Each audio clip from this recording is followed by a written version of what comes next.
petit 2 du grand C. Bilan provisoire de vie et bilan provisoire logique. Interpréter, participer, représenter. Quand le corps sujet accède à l'usage dialectique, la dualité de complémentarité, on peut déjà proposer un bilan de vie et un bilan logique. Le corps sujet a déjà vécu tous les âges de la vie de l'espèce, puisque l'ontogénèse reprend la phylogénèse. Deux points. L'antéprédicatif, la survie, le synthétique. On peut dire que l'antéprédicatif correspond au cogito pré-réflexif, que le prématuré survit, comme l'homo erectus, et que le synthétique est l'âge de l'éducation commune du petit enfant et du primate supérieur hominisé. Éducation ou dressage? La survie est une telle épreuve que l'éduqué ne peut que consentir à la contrainte. Deux points.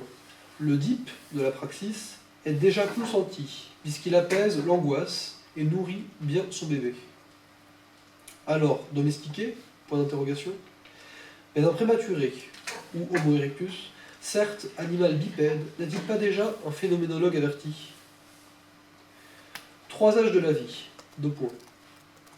L'antéprédicatif. Cogito pré-réflexif, deux points, H tendre et dur à vivre, de la participation passive à l'être qui est séparation, parturition, et de l'existence sociale par procuration, ni l'un ni l'autre, état d'angoisse, en tout cas, état de la survie, grâce au rythme. Celui-ci est la première mémoire, deux points, celle de la répétition, et le dernier souvenir, celui de l'être. Les deux se confondent à jamais. Dès que l'on vit, la nostalgie de l'être perdu. Alors, l'étrange marché de l'éducateur, âge synthétique. Ouvrez les guillemets. Puisque tu es déjà privé de l'être et que tu as appris déjà à vivre, la survie, et que l'autre te fait vivre, persévère dans l'existence. N'est-ce pas le comble du bonheur? Tu consommes sans produire. Et sans culpabilité alors. Ça s'appelle paradis terrestre. Cadeau et encore cadeau. Potelage génétique pour les culturels. On va jouer. Tu aimes bien ça. Jouer à qui perd gagne. Tu ne vas pas cesser de perdre, à moins que tu préfères rester autiste. Tu es en état permanent de déperdition ontologique. Aussi, on te propose cet échange de points. À chaque part perdue, on t'apporte une part gagnée, au moins équivalente, mais qui est toujours un plus. Deux points. Le pouvoir sur la nature. Tu perdras du ringard, et tu gagneras la connaissance et le plaisir. Tu verras, c'est globalement positif. À toi, mimétisme concurrentiel. C'est bien plus peinard que la prédation et la concurrence naturelle. N'oublie pas, deux points. À chaque part perdue, tu gagnes ailleurs. Quel ailleurs? Ce sera à toi de décider, alors. Le bilan logique mettra le prématuré et son cousin, l'Homo erectus, en bonne voie. Je fais un petit signalement, je n'ai toujours pas vu où est-ce que se ferme la guillemets. Oui, j'ai noté un guillemet oublié. Bon, ben je ferme la guillemets. Nouvelle édition. Après, alors, tu fermes le guillemet. Oui, c'est ça, voilà. Okay. Et bon, on va fermer. Hop. Le bilan logique mettra le prématuré et son cousin, l'Homo erectus, en bonne voie. Tout commence par l'immanence, même l'être. Surtout l'être, identité d'immanence, ontologie temporelle de l'immanence du temps. Mais cet immanentisme originel, auquel aucun vivant n'échappe, est déjà aussi immanentisme du genre. Autrement dit, à qui appartient l'immanentisme originel du prématuré? Quelle est la part de l'être et la part du genre? Qu'importe la question si l'on s'en tient au résultat. Deux points, la logique résiduelle. Mais quelles mesures en proposer? Par comparaison avec les catégories logiques qui appartiennent à l'hominisation, le référentiel identitaire par exemple, c'est qu'il se construit avec ce qui le précède, l'immanence, et ce qui lui succède, la synthèse. Pourquoi? Parce que l'existant n'a pas besoin d'un certificat de vie que l'être délivrerait pour être une durée intelligible, même communicante. Nous l'avons déjà proposé, mais il est bon d'y revenir. Deux points. L'existant est un emprunt à l'être, lequel apporte la faculté de créer du genre. Le genre est créé par l'être, lequel crée son existant, ou son étant. Celui-ci est une forme vide, remplie par le procès de production, dévolue à l'humain. En référence à la construction originelle du temps, le devenir du devenir prend le sens finalisé par la praxis. L'existence biologique en tant que telle est subsumée par ces filiations du genre, de l'être, du corps sujet. C'est l'existant, l'étant, qui est porteur, échange, lieu du jeu évolutionniste. Et pourquoi le corps sujet se prête-t-il à ce commerce? Cet échange, cette ontologisation du principe d'immanence, à cause de l'évolutionnisme et du transformisme. Il révèle le secret caché, donc il révèle l'évolutionnisme et le transformisme, révèle le secret caché derrière le devenir du devenir, deux points, le sens. Phase volontairement stupide, deux points. Au fond, l'être voudrait être un homme, ce qui expliquerait le transformisme. Polissons cette formule à l'emporte-pièce. Au fond, l'intentionnalité devient ce qu'elle est, de l'immanence à la synthèse, en passant par l'identitaire. L'immanentisme de l'humain est le minimum vital nécessaire au principe d'identité. Aussi, le corps sujet non seulement se prête à l'échange, mais le devance. Il y a bien intentionnalité qui doit être mise en relation avec le principe éducatif, la ruse pédagogique. Il y a échange parce qu'on y gagne. Le consentement à l'être social est accepté et voulu. Deux points, conquête du pouvoir, d'être. C'est une étape de plus, étape finale de l'évolutionnisme. Deux points, le pouvoir de devenir soi-même. Le principe d'immanence est donc un double jeu de participation, mais aussi de passage. Participer pour interpréter.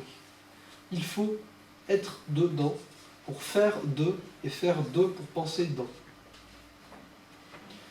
L'ultime synthèse, celle du principe d'immanence, d'identité, de synthèse immédiate, est celle de l'interprétation. Le corps sujet devenu res cogitans est le pouvoir d'interpréter et de décider. Point. Participation ou représentation? C'est un décalage énorme avec l'originel principe d'immanence. Alors que celui-ci impose sa permanence en récusant toute praxis, en figeant le genre selon le cogito cartésien, l'interprétation décide soit de la participation, soit de la représentation. Tout, alors, devient décision, montage du corps sujet, comme pouvoir de choisir entre les contraires, d'interpréter, soit selon la sensation, participation, soit selon la perception, représentation. Le pouvoir noséologique, qui synthétise les trois logiques, aboutit au pouvoir d'interpréter l'être. Que faire de l'être? Ce que la praxis décide. Alors, soit participation, soit la représentation. Mais alors, la participation se fait recréation. Ce n'est plus l'être de l'antéprédicatif qui impose l'immanence, mais tout au contraire, une recréation qui doit servir en même temps de participation et de communication. C'est une immanence décidée et contrôlée. Deux points. Forme a priori de la sensibilité. La représentation sera la forme a priori de l'entendement. La res cogitans est sensibilité et entendement. Participation à l'être et représentation nécessaire à la praxis. Cette res cogitans est le pouvoir d'interpréter qui décide de la participation à l'être ou de la constitution de l'être social. Grand D. La création dialectique des universaux de la valeur d'échange pour le macro et pour le micro. L'appropriation de l'évolutionnisme par le genre humain. Petit 1. La res cogitans est au cogito ce que le jugement synthétique est au sujet transcendantal et ce que l'antéprédicatif est à l'intentionnalité. La dialectique est au-delà de ses réifications au pouvoir.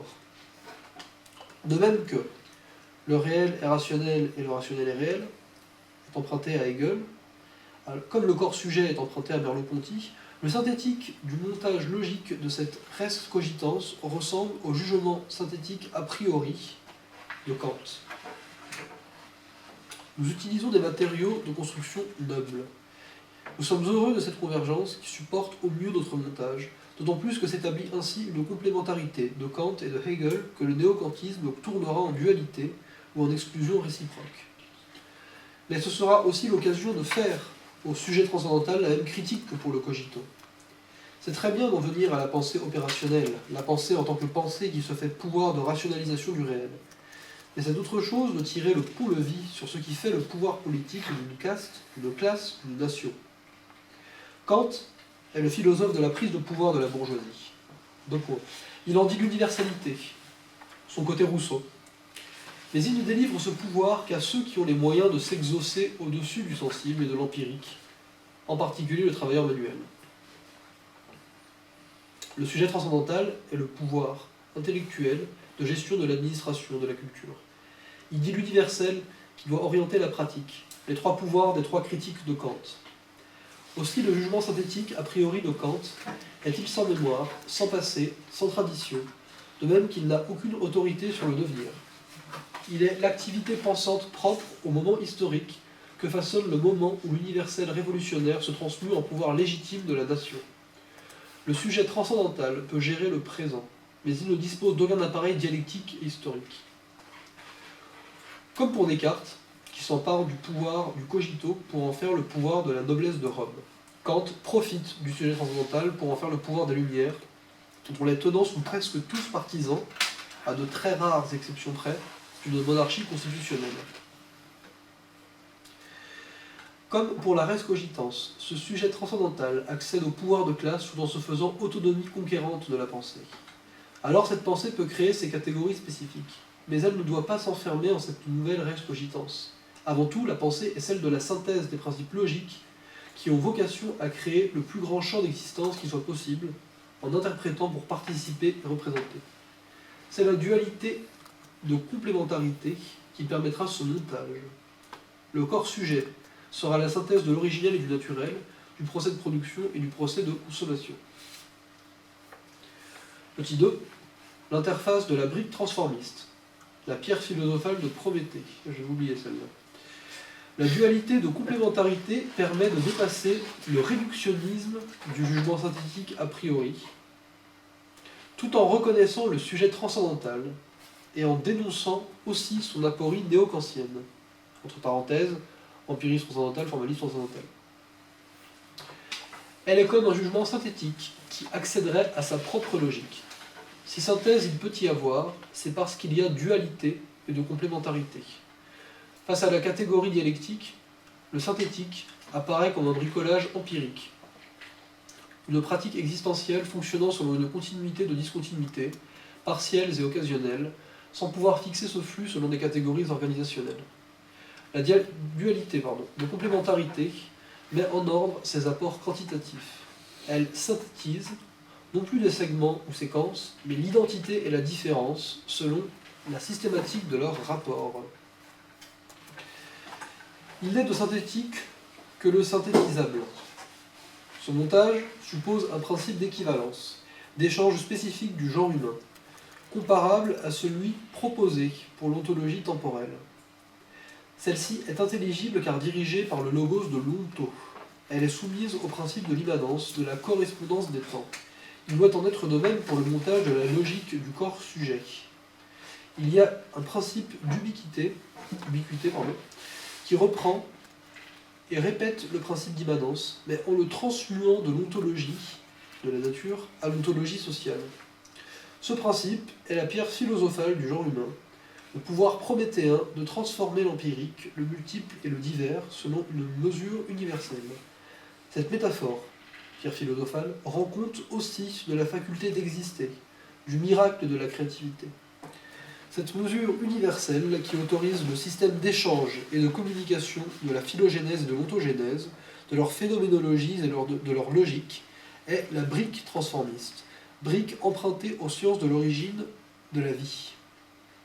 Elle est à la fois unité de temps et unité de logique. J'ai perdu la plume. Oui. Elle est à la fois unité de temps et unité logique. 2 points. L'unité des contraires. Elle permet de dépasser l'aporie de l'empirisme ou formalisme transcendantal du « qui a commencé ». Cette unité des contraires est l'immanence originelle du temps et de la logique, la cellule insécable de l'existence. La correspondance des temps, le don d'ubiquité, se constitue en tant que censure par le Politburo. C'est que s'il y a complémentarité de l'ontogénèse, de la consommation et de la production, il y a une fondamentale dissymétrie, dysfonctionnement même dans la constitution de la phylogénèse. Il y a une logique propre à l'originel et une autre spécifique du matériel. Le montage synthétique, qui fera le corps synthétique, consiste à faire la synthèse de cette fondamentale opposition. Le corps consiste à devenir le corps de la réconciliation, par l'ontogénèse, des deux procès de production en une même personne. Le corps court après le corps. Tout le travail de l'ontogénèse, de l'homme synthétique, consiste à unifier ce que la philosophie a divisé. L'histoire des civilisations n'est autre que la résolution de cette dualité de la phylogénèse. Celle-ci dit la trame de l'histoire, sa raison d'être, la création du corps sujet. L'ontogénèse, le corps synthétique, est la solution de la problématique par la phylogénèse. La dualité établie par cette phylogénèse devient complémentarité établie par la phylogénèse. La généalogie du corps sujet sera le montage synthétique du prématuré. C'était la dernière phrase. C'était la dernière phrase de... Ouais, c'est ça. Fin des chemins de la praxis. Je pense qu'on peut s'applaudir.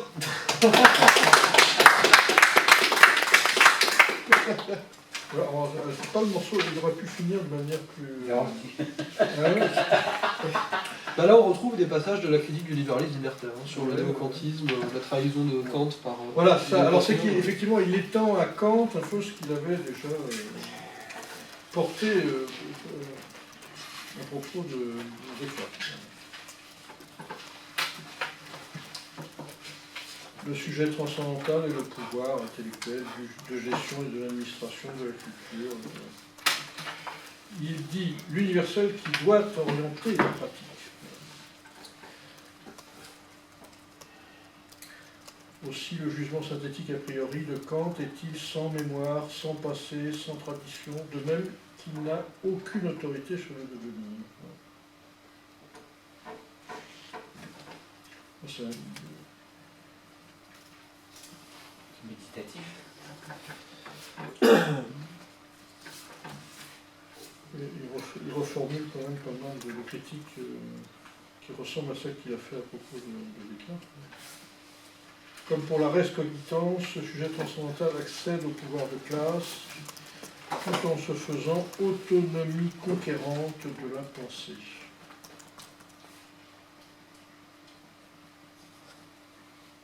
Toujours donc la dualité de complémentarité qui permet de dépasser le réductionnisme du jugement synthétique a priori, tout en reconnaissant le sujet transcendantal et en dénonçant aussi son aporie néo-kantienne.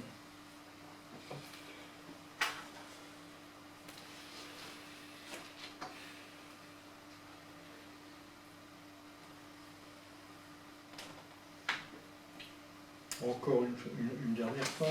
C'est très bien d'en venir à la pensée opérationnelle, la pensée en tant que pensée qui se fait pouvoir de rationalisation du réel, mais c'est autre chose de tirer le pont-levis sur ce qui fait le pouvoir politique d'une caste, d'une classe, d'une nation.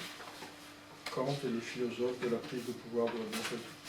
Donc ça, c'est des critiques qu'il a déjà formulées à propos de Descartes, ça ressemble bougrement.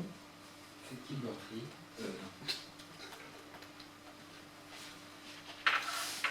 J'avoue que pour le reste, ça me laisse un peu, personnellement,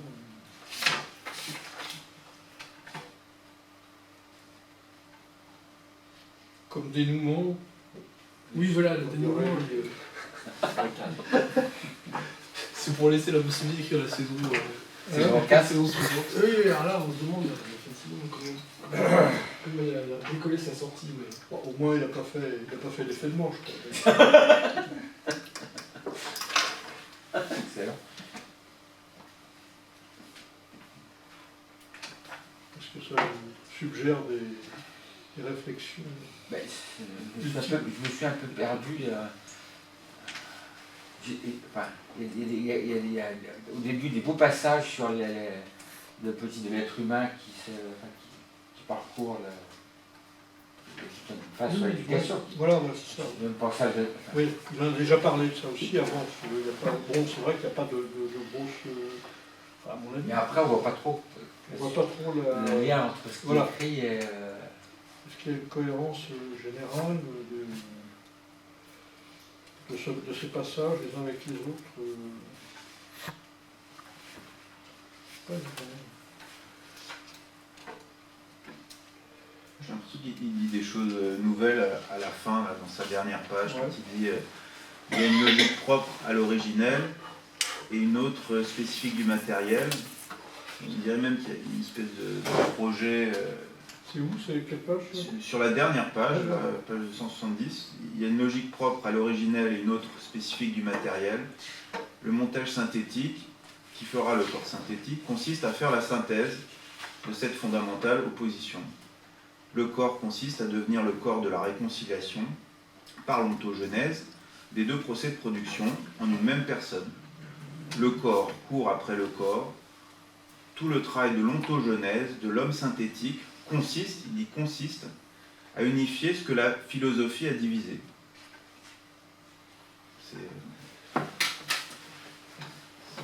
C'est étonnant quand même ce qu'il dit.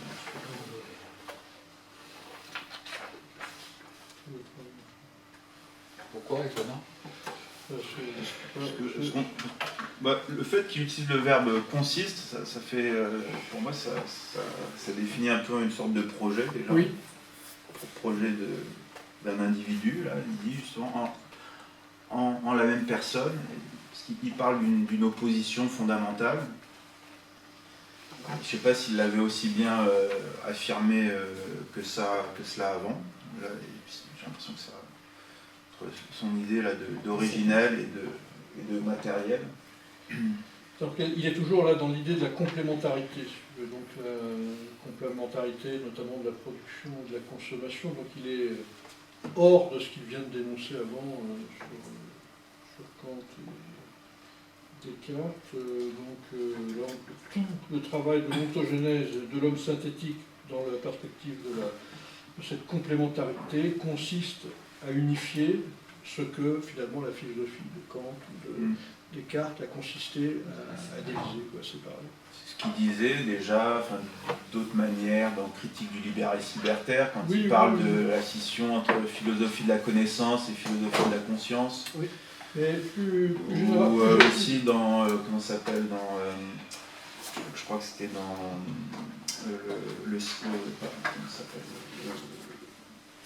il y a deux noms, là, j'ai oublié le nom de ce titre d'ouvrage, là, c'est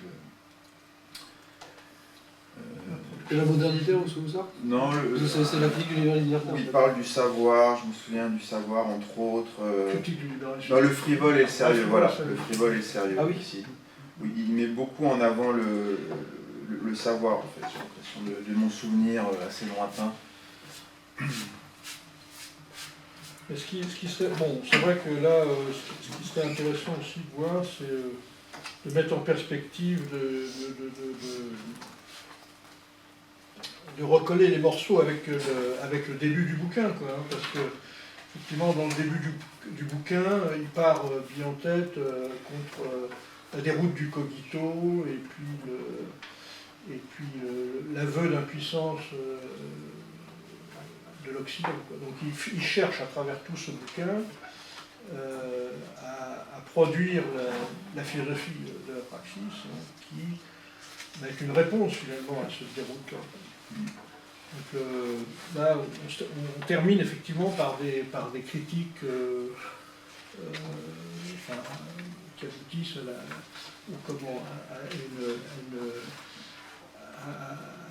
à la critique même de Descartes et même de Kant, quoi. Donc, je pense que il faut remettre en perspective, quoi, le début du bouquin, quoi, avec cette fin. C'est-à-dire que ce déroute du cogito ne permet plus effectivement d'assurer justement la complémentarité aussi du procès de production et du procès de consommation. Et donc, finalement, il fait sortir de toute cette phénoménologie de la praxis, donc une philosophie de la praxis finalement assez cohérente malgré tout,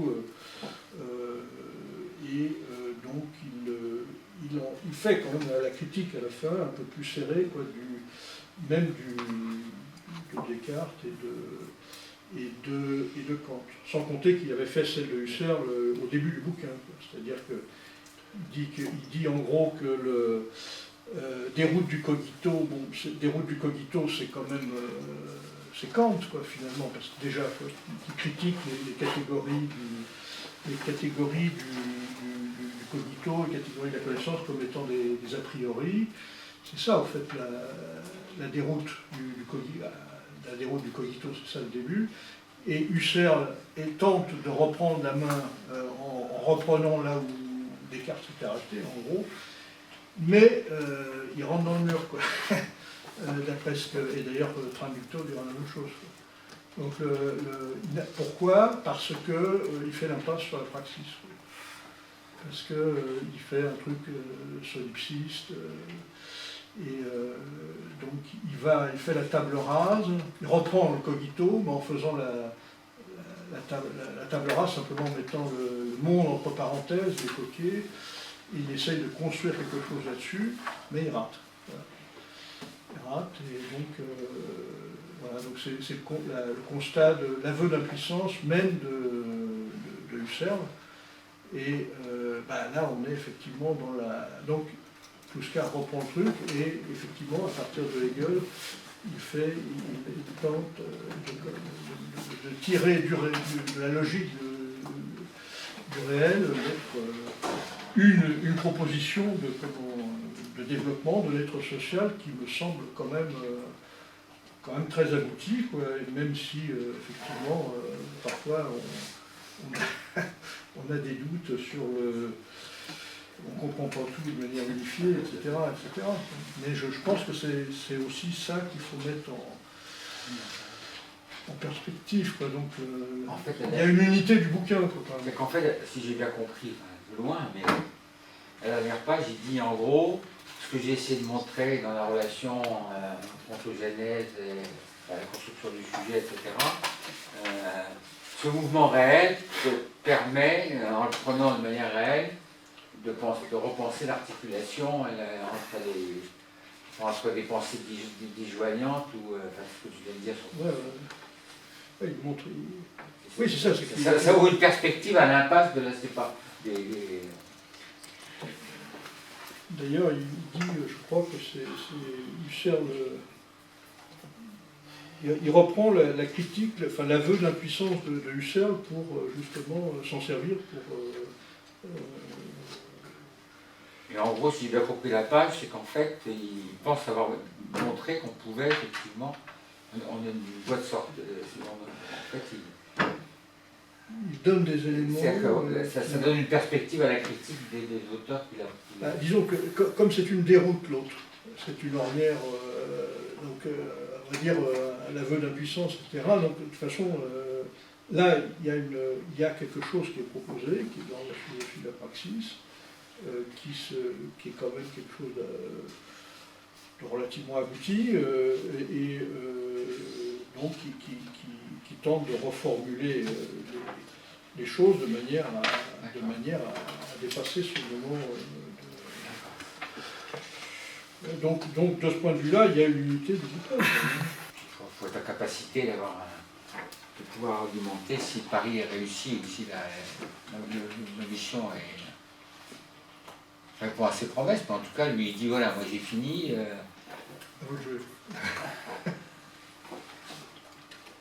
Je pense que ce que j'ai montré permet de dépasser les limites, les apories, les impasses des pensées, précédentes. Et avec toutes leurs limites spécifiques. Mais il reprend ça Hegel, quoi. Je pense que... Oui. La logique... Moi, je dois avouer que le corps synthétique, je comprends pas ce que c'est. Le corps synthétique, là, la dernière page, je la trouve extrêmement...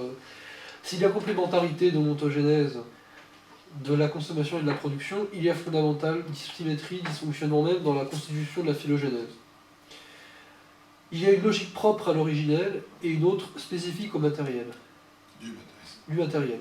Ce qui est un dualisme magnifique. Le montage synthétique, qui fera le corps synthétique, consiste à faire la synthèse de cette fondamentale opposition.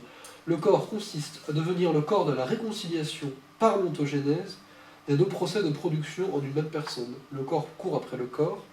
Tout le travail de l'ontogénèse de l'homme synthétique consiste à unifier ce que la philosophie a divisé. L'histoire des civilisations n'est autre que la résolution de cette dualité de la phylogénèse. Celle-ci dit la trame de l'histoire, sa raison d'être et la création du corps sujet. L'ontogénèse est la solution de la problématique par la phylogénèse. En fait, le problème, c'est qu'on a peut-être oublié que là, les chemins de la praxis, outre le fait que ce soit censé être une synthèse philosophique pure, c'est quand même censé... Ça a quand même une période, une périodisation pour objet, et c'est pas les mêmes périodisations que la critique du libéralisme libertaire et de ces genres de bouquins-là. Le capitalisme de la séduction, c'est explicite, c'est le capitalisme, le néo-capitalisme qui prend place dans les 30 Glorieuses et qui se continue jusqu'à aujourd'hui. La critique du libéralisme libertaire, pour moi, c'est un ouvrage philosophique qui justement consacre la rupture de la philosophie idéaliste en sa composante empirisme transcendantal, formalisme transcendantal. Et là, la philosophie de la praxis, ce texte, pour moi, c'est justement... En fait, ça se termine par le prématuré, d'un point de vue historique, pour moi. C'est ça qu'en fait, l'importance de ce livre, c'est de saisir, justement, la façon dont on réconcilie la phylogénèse et l'autogénèse. Oui. C'est comme ça, moi, que je le comprends. Et c'est pour ça que là, il finit là-dessus, en réalité. Là, ce qu'il cherche à faire, c'est réconcilier l'évolutionnisme et l'histoire, en gros. Parce que c'est quand même ça ce bouquin finalement. C'est pour ça que je dis que je ne comprends pas, parce que le corps synthétique, parce que la généalogie du corps sujet, en plus son corps sujet, il le reprend à Merleau-Ponty, mais il lui fait dire complètement autre chose que ce que Merleau-Ponty en disait. Je veux dire, la phénoménologie de la perception, le corps sujet, c'est pas ça. C'est le sujet incorporé, quoi. C'est la perception, c'est comment les sens communiquent entre eux, c'est quelque chose qui est beaucoup plus dans le prolongement de Husserl, justement, que dans une perspective marxiste. C'est pour ça que c'est très très particulier, là, ce qu'il fait. Donc le fait qu'il termine par ça, là, c'est pas une métaphore, hein. C'est explicite, quoi. Donc, je le situe pas. Alors si on revient du Corps synthétique, on l'a pas encore vu, non. Corps synthétique, le mot, il apparaît pas avant dans le texte, c'est juste à la fin. On l'a pas dans les autres chapitres. Corps synthétique. Corps synthétique, on l'a pas avant dans le texte. Le synthétique, il en parle partout. Non, le corps synthétique. Le syntagme, corps synthétique. C'est la première fois qu'on le voit apparaître. C'est la dernière page et il n'y avait pas d'autre endroit où le voir. Et en fait, pour passer de l'extrême fin à l'extrême début, on va passer à l'avant-propos qui fait quelques dizaines de 20 lignes. Donc, pour voir comment s'insère ce bouquin, revoir au moins comment s'insère ce bouquin dans l'ensemble de son œuvre, il dit « La philosophie de la praxis consiste à établir le commencement, le développement, l'achèvement de cette praxis. Ce sont les trois moments organiques du procès de production. Il faut établir l'étymologie archaïque, le devenir historique, la modernité qui nous environne. Cet ouvrage, donc les chemins de la praxis, est consacré au commencement de la praxis. » Voilà. Il écarte tous les historicismes. Il doit dire un auto-engendrement, une genèse du procès de production. L'être et le code, alors ce qui est le bouquin, sa thèse, retrace, alors lui, le devenir historique.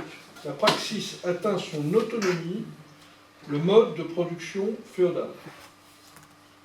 La modernité, donc c'est la troisième partie, la modernité est à la fois la fin de l'être et la négation de la praxis.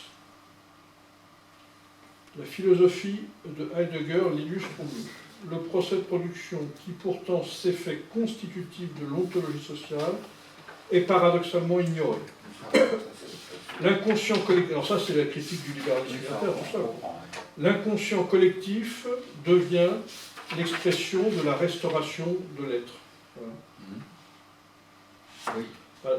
Donc il s'insère, si tu veux, là-dedans, ce bouquin, comme le début, voilà, il dit le début de la praxis, qui écarte toute forme d'historicisme.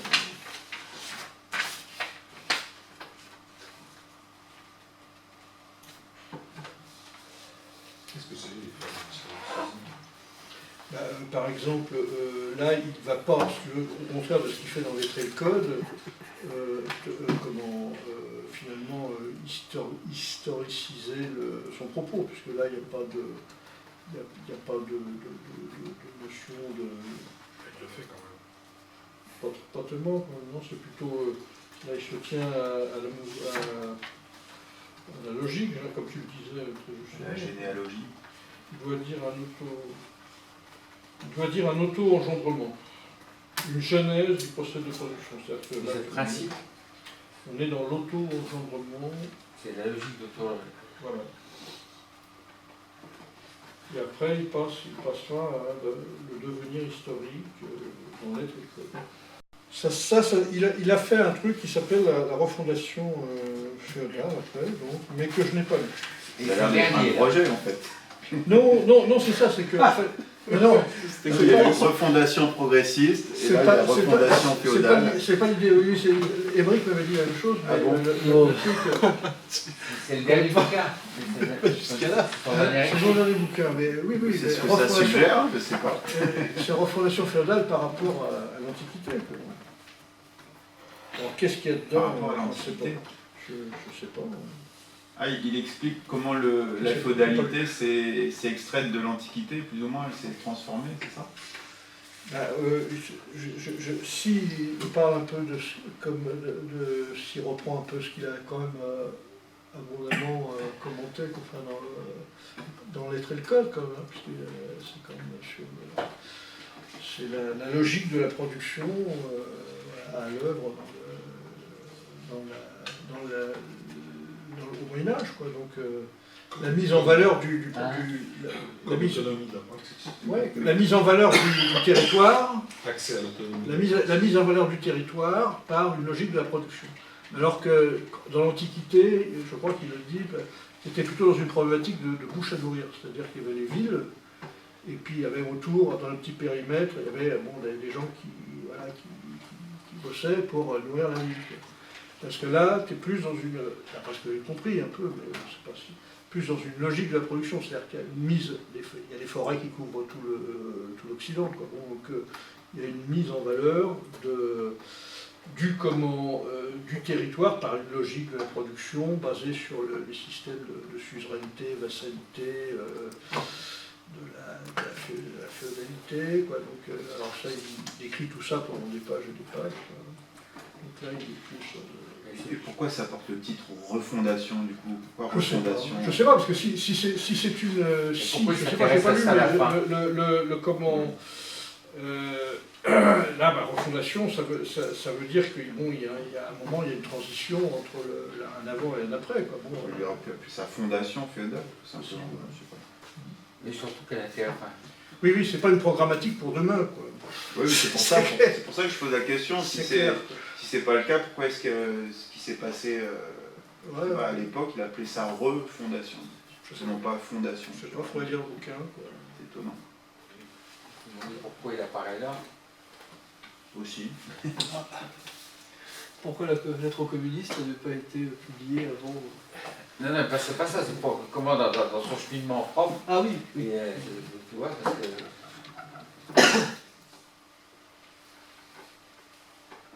On n'écrit pas. Alors c'était un vieux truc qu'il avait sous le coude depuis longtemps. Qu'est-ce qui se passe maintenant? Ah bah ça c'est le vide ontologique. Je ressens l'angoisse couscardienne. Angoisse couscardienne. Bah écoute, alors la dernière fois, nous avions dit déjà on profiterait de la première ou de la deuxième séance pour faire peut-être une espèce de petite synthèse sur ces 3 ans et demi quand même, hein, ça vaudrait quand même le coup, étant donné qu'on a quand même sué à grosses gouttes. Donc voir un peu la subscientifique moelle de ce qui est retenu par les uns et les autres, ceux qui veulent évidemment, de ce texte. Et puis voilà, donc on a passé un peu au crible. Je pense que là, on s'y est quand même pas mal arrêté. De manière cursive, je pense qu'on pouvait difficilement le marquer plus à la culotte, mais bon, sinon, il faudrait faire phrase par phrase. Mais alors là, ça serait... Non, On peut recommencer si vous voulez. Là, ça personne là, qui se penchait autant. là, on se retrouve au Moyen-Âge, et on médite. Je pense que rarement, évidemment, les On avait commencé à repartir du début là. Oui, mais ça, c'est qu'on recommence ça. On repique. Mais donc, bah, non, mais ce qui est intéressant, c'est qu'il y a eu aussi, il y a eu effectivement ce texte, mais qui a entraîné aussi des objections, des contradictions et des. Ça a travaillé un peu également de manière. Il n'y a pas que ce texte, quoi, puisque il y a quand même des objections, on a dû les tenter de les dépasser, les objections d'objections, etc. Donc c'est quand même un texte qui travaille et qui est vraiment sur un truc donné comme central, quoi, hein, la philosophie de la praxis. Bon, c'est quand même Gramsci et d'autres disent que le marxisme c'est la philosophie de la praxis, bon, même si certains ne sont peut-être pas d'accord, mais voilà, donc sur une thématique qui n'était pas du tout mise en valeur, on peut dire, comme ces dernières années. Donc, ce fait-là, donc, ne serait-ce que ce bouquin-là, je pense que c'est quand même quelque chose. Donc en fait, là, C'est une valeur ajoutée.